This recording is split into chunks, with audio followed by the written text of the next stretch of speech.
सरदार बनु ज़ोहरा ने कहा, ए अबू जहल, जब हमारा माल और काफिला बच निकला है तो अब मोहम्मद से टकराने का क्या फायदा। चलो मक्का वापस चलें और अपने जवानों का खून बचाएं। अबू जहल गुस्से से बोला, वापस? हरगिज नहीं, खुदा की कसम, हम इसी शान से बदर तक जाएंगे। वहां 3 दिन तक जश्न होगा। ऊंट कटेंगे, शराब के दूर चलेंगे और नाचने वालियां हमारा दिल बहलाएंगी।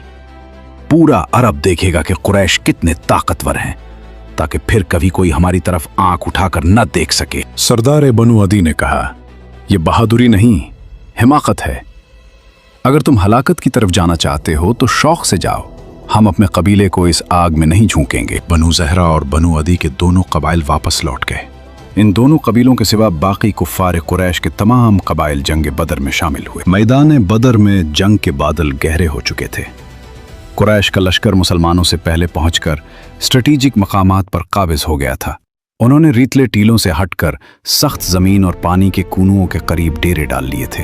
अस्करी नुक्ता नज़र से मुसलमान एक मुश्किल पोजीशन में थे, लेकिन हक के सिपाही जानते थे कि जमीन के कब्जे से ज्यादा अहम आसमान की नुसरत होती है। हुजूर सल्लल्लाहु अलैहि वसल्लम ने दुश्मन की ताकत का अंदाजा लगाने के लिए अपने सबसे बेहतरीन जंगजू हजरत अली, हजरत जुबैर और हजरत साद बिन अबी वकास रजी अल्लाह अन्हु को रवाना फरमाया। यह सिर्फ एक जासूसी मुहिम नहीं थी, बल्कि दुश्मन के आसाब पर ज़र्ब लगाने की कोशिश थी। इन हजरात ने कुरैश के 2 गुलामों को पकड़ लिया।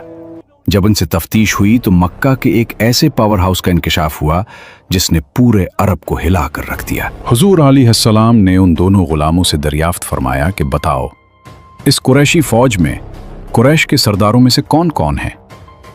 जब गुलामों ने नाम लेना शुरू किए तो वो नाम नहीं बल्कि कुरैश का गुरूर थे। उत्बा, शेबा, अबू जहल, उमैया बिन खलफ, अब्बास बिन अब्दुल मुत्तलिब। मक्का का कोई ऐसा घराना नहीं था जिसका बड़ा इस लश्कर में शामिल न हो। ये फहरिस्त सुनकर एक लम्हे के लिए सन्नाटा छा गया, मगर फिर तारीख साज आवाज गूंजी। जब सहाबा ने ये नाम सुने तो हुजूर सल्लल्लाहु अलैहि वसल्लम ने एक ऐसा जुमला इरशाद फरमाया जिसने खौफ को शौक़ शहादत में बदल दिया। मक्का ने अपने जिगर के टुकड़ों को तुम्हारी तरफ फेंक दिया है। 17 रमज़ान 2 हिजरी की वो जुमा की रात बदर के मैदान में एक अजीब मंजर था। एक तरफ 313 जानिसार थे जिन पर अल्लाह ने ऐसी ऊंग और सुकून तारी कर दिया था कि वो दुश्मन के साए में भी मीठी नींद सो रहे थे। ये वो सकीना था जो सिर्फ अहलियाए हक को नसीब होता है। लेकिन दूसरी तरफ कायनात का सबसे मुकद्दस वजूद